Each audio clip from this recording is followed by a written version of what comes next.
अच्छा, तो वो कह रहे हैं कि भाई ये तो विवृत ही पड़ा हुआ है। हाँ जी। कहते ये कैसे पता चलता है विवृत पड़ा है? कहते और सूत्र जो है हाँ जी। अष्टाध्यायी के अंत में जो है उसका अर्थ ही ये है कि जो अब तक विवृत था उसको आगे समृद्ध समझा जाए। हाँ जी। कहते हैं उसका तो और भी मतलब हो सकता था। हाँ जी। कहते हैं और मतलब क्या है? कहते हैं मतलब ये है जैसे अति खट्टो अति मालव आदि होते हैं, हाँ जी। तो वहाँ आ के स्थान में कहीं विवृत ही और न हो जाए, अच्छा। इसके लिए हो सकता है वो तो। हाँ जी। कहते नहीं, वो नहीं है कहीं भी दुनिया में, न तो लोक में न वेद में रस्वाकार विवृत गुण वाला कहीं भी नहीं है। हाँ जी जी। जो समृद्ध गुण वाला है तो वही होगा ना। हाँ जी जी। तो उसके लिए नहीं है वो सूत्र। वो सूत्र इसीलिए है कि जो अब तक विवृत था वो समृद्ध समझा जाए, इसलिए आगे से। ठीक है ना? हाँ जी। कहते हैं अच्छा, तो चलो मान लिया वो विवृत है, तो अब उनका क्या होगा? जो धातु में है, प्रातिपदिक में है, प्रत्यय में है, निपात में है और अनुवृत्ति आदि में है, हाँ जी। उसको भी विवृत करो। हाँ जी। कहते हैं उसको विवृत करो। अगर उसको विवृत नहीं करेंगे तो फिर वही आपत्ति रहती है, एक समृद्ध होगा एक विवृत होगा, सवर्ण संज्ञा नहीं हो पाएगी। हाँ जी। तो कहते हैं भाई उसको विवृत करने की जरूरत नहीं है, हाँ जी। हम सभी आकारों को एक ही मानेंगे। हाँ जी। एकत्वाद आकार से सिद्धम, अच्छा।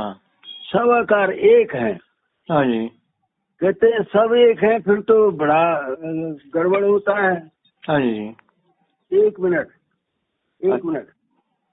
हेलो, अच्छा तो फोन पर कहीं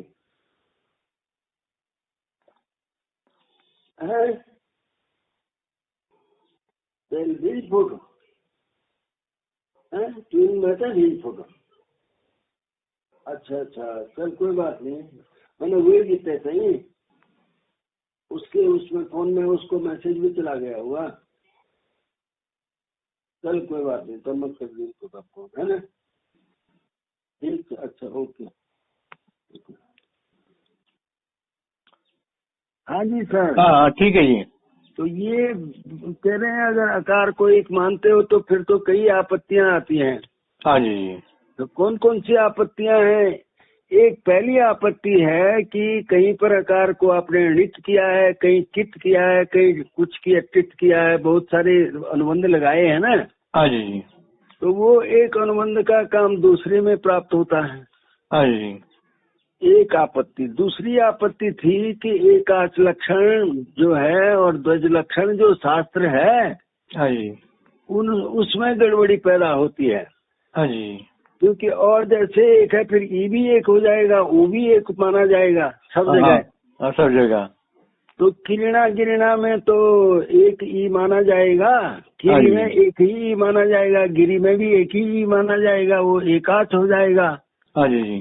तो एकाच होने से वहाँ अंतोधातु प्राप्त होता है, जबकि वो ध्वज लक्षण होना चाहिए वहाँ। हाँ ठीक है जी। और घट पट आदि में जो है घटेन तरती घटिका में गोज ठन से होने वाला ठन नहीं होगा, क्योंकि वो तो अब दो अच वाला रहा नहीं। हाँ जी। अब वो एकाच हो गया है, आप सब और कोई एक ही मानेंगे, ठीक है जी। तो वो भी दिक्कत है। और तीसरी आपत्ति है द्रव्यवच्च उपचारा भवंती। हाँ जी। द्रव्य की तरह उपचार होते हैं। हाँ जी। एक घड़े से अनेक लोग एक साथ पानी नहीं पी सकते। हाँ जी जी। तो ये तीन आपत्तियां मुख्य हैं एक मानने में। ठीक है जी।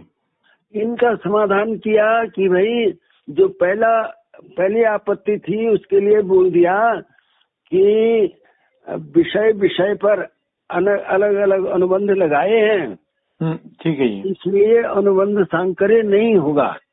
ठीक है जी। अलग अलग प्रसंगों में है ना। हाँ जी जी, प्रसंग अलग अलग विशेषण है, वो विशेष उसके साथ विशेषण दिए गए हैं। हाँ, इसलिए अनुबंधों का सांकर्य नहीं होगा। हाँ जी जी। और जहाँ एकाच लक्षण द्वज लक्षण की जो आपत्ति थी उसमें भी ये कहा हाँ जी, आवृत्ति करने से हो जाएगा द्वच। हाँ जी जी, आवृत्ति करने से हाँ जी, उसको एक होने पर भी अनेकाच मान लेंगे। ठीक है जी। और तीसरा था द्रव्यवच उपचारा, उसमें बोला कि भाई इसमें हम हाँ जी, ये करेंगे हाँ जी, कि जैसे वो 1000 ऋषियों के पास एक ही गाय थी हाँ जी जी, और वो सब सहस्र दक्षिणा हो गए, हाँ जी, ऐसे ये एक ही आकार जो है, नहीं यहाँ ये बोला कि वो दूसरा प्रसंग आ गया। हाँ जी, यहाँ ये बोला गया है कि कुछ क्रियाएं ऐसी हैं जो एक हाँ जी, से अनेक नहीं कर सकते एक साथ, हाँ जी जी, लेकिन कुछ क्रियाएं ऐसी हैं जो कर सकते हैं। हाँ जी जी, तो जैसे कि देखना और छूना, हाँ जी, तो देखना छूना जैसे एक वस्तु का अनेक लोग एक साथ कर सकते हैं, हाँ जी, तो ये आकार का उच्चारण भी उसी तरह की क्रिया है कि अनेक लोग एक साथ इसका उच्चारण कर सकते हैं। ठीक है जी, इसलिए इसको एक मानने में कोई आपत्ति नहीं है, नहीं है। एक भी माना जा सकता है। हाँ जी, जो एक समाधान दिया था ना, हम आकार को एक ही मानेंगे, हाँ जी, उस पक्ष में जो आपत्तियां थी उनका निराकरण कर दिया।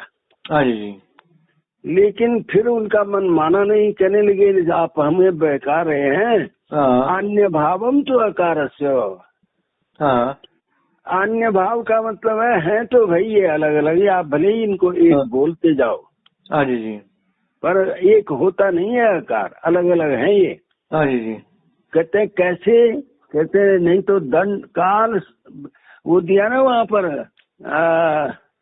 काल देश विवायात, क्या लिखा है? हाँ, काल देश शब्द व्यायात, हाँ, काल शब्द विवायात, व्यायात, हाँ, हाँ, तो शब्द से देश लेना है हाँ, शब्द से देश लेना है कि भाई काल विवाय और शब्द विवाय इसमें देखा जाता है। जैसे दंड बोला और थोड़ी देर में अग्रम बोला, हाँ, तो काल के व्यवधान में अलग दिखाई दे रहा है।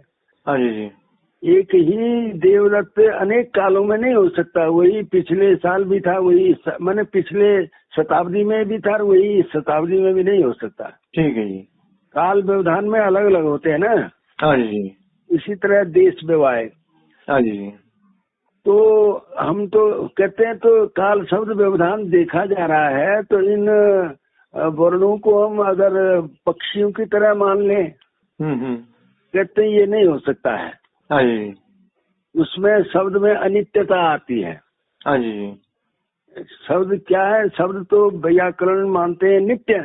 हाँ जी, नित्येषु शब्देषु कूटस्थैर विचालिभिर वर्णैर भवितव्यम अनपायोपजन विकारी भी। हाँ जी, नित्य शब्दों में वर्ण जो है वो अविचल होते हैं। हाँ जी, तुम कह रहे हैं जो घ में था वही ट में चला गया, ऐसा नहीं ऐसा नहीं होगा, ये नहीं होगा।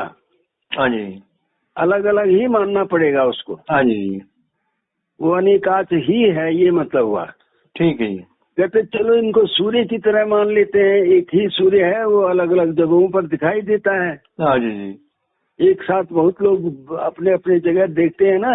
हाँ जी जी, कहते हैं नहीं, ये भी नहीं, ये भी उदाहरण ठीक नहीं। विषम उपन्यास, हाँ, विश्व उपन्यास, ये भी आपका उदाहरण ठीक नहीं है। हाँ जी, कहते हैं क्यों? कहते हैं इसलिए कि एक व्यक्ति सूर्य को एक ही जगह से उदित होता देखता है, हाँ जी, अनेक जगहों से एक साथ नहीं देख सकता हो। हाँ जी, तो इसलिए आकार को तो देखता है, हाँ जी, वो दंड में भी देख रहा है, अग्रम में भी देख रहा है, दौ में भी देख रहा है, ड में भी देख रहा है, दंड। हाँ जी, तो इसलिए यहाँ अन्य भाव ही मानना पड़ेगा।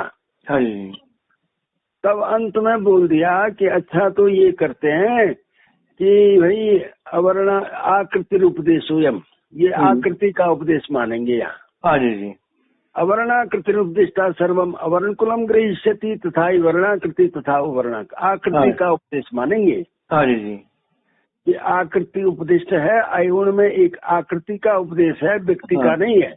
हाँ जी जी, अब इस आकृति के जितने हैं वो सब इससे लिए जाएंगे, ठीक है, चाहे वो धातु में है, चाहे प्राकृतिक में है, चाहे प्रत्यय में है, चाहे निपात में है, चाहे अनुवृत्ति में है। हाँ जी जी, वो सब इससे गृहीत हो जाएंगे। हाँ जी, तो फिर कहीं कोई दोष नहीं आएगा। हाँ जी। और ये बात इस बात अष्टाध्यायी से भी सिद्ध होती है। हाँ जी। इसीलिए झलो झली आदि सूत्र जो हैं वो सार्थक होते हैं, अनर्थक बनते हैं। हाँ ठीक है जी। क्योंकि झलो झली जब बोल रहा है कि हाँ जी। झल से परे जब झल हो तो बीच में सिच के सौ का लोप होता है। हाँ जी जी। तो एक झल से दूसरा झल जो है वो जाति में ही लिया जाएगा ना। हाँ जी जी। नहीं, अगर व्यक्ति पक्ष रहेगा हाँ जी जी। तो एक जल से दूसरा जल परे कहाँ कैसे आ सकता है? हाँ, इसलिए जाति पक्ष रहेगा। जाति पक्ष है, उसी जाति का वो तकार है ना। हाँ जी जी। अवाक्ताम आदि जो बनाए हैं, अवाक्त आदि, हाँ तो वो जो है झल ग्रहण झलो झली आदि सूत्र जो है इस बात में प्रमाण है कि आचार्य ने आकृति का उपदेश किया है। वो आकृति पक्ष को मानते हैं। हाँ ठीक है जी। और ये बात इससे भी होती है कि रूप सामान्यात बा। हाँ। या रूप सामान्य माने सामान्य एक जाति एक जैसा रूप दिखाई देता है। हाँ जी। एक जैसी सूरत है ना इनकी और हाँ हाँ। या तो की, हाँ जी। तो उसको वही मान लेते हैं सूरत एक होने से। हाँ जी। जैसे वो उन्होंने सूरत एक थी ना, वो रामचंद्र जी उसको मारने के लिए बाली को मारने के लिए, सुग्रीव की। हाँ, सुग्रीव और बाली एक सूरत के थे। अब वो सुग्रीव को भेजा उन्होंने, वही जाओ बाली को ललकारो तुम, मैं मार दूंगा उसको पीछे से। अब वो गया तो बाली ने उसको पीट दिया। अब पीटा वो रोता हुआ आया राम जी के पास कि भाई आपने तो कहा था मैं मारूंगा, उसने तो मुझे पीट दिया, मेरा तो मुंह से खून निकल रहा है। तो वो कहते भाई एक रूप तुम दो भ्राता।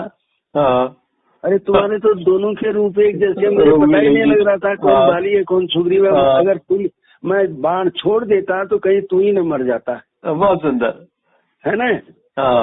तो इसलिए मैंने तीर नहीं छोड़ा। तब उन्होंने अपने गले की माला उसके गले में डाली पहचान के लिए।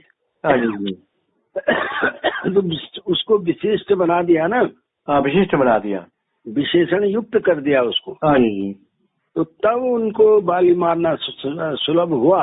तो जब रूप सामान्य होता है तो रूप सामान्य से भी ये ज्ञान हो जाता है ये वही है, ये वही है। भिन्न में भी वही की बुद्धि रहती है। ठीक है। तो ये हमारा आकार का हुआ। तो यहाँ निचोड़ क्या निकला कि निचोड़ तो वही है कि अयुण आदि में जो आकार है वो विवृत पढ़ा गया है प्रक्रिया दशा के लिए। ठीक है जी। और जब उसका प्रयोग होगा तो तब वो संवृत रहेगा। अब प्रयोग दशा में संवृत रहेगा। हाँ, प्रयोग दशा में वो संवृत ही है, लोक में भी और वेद में भी। वेद में ये है इसका परिणाम सारा। हाँ, ये सार है। बहुत सुंदर डॉक्टर साहब।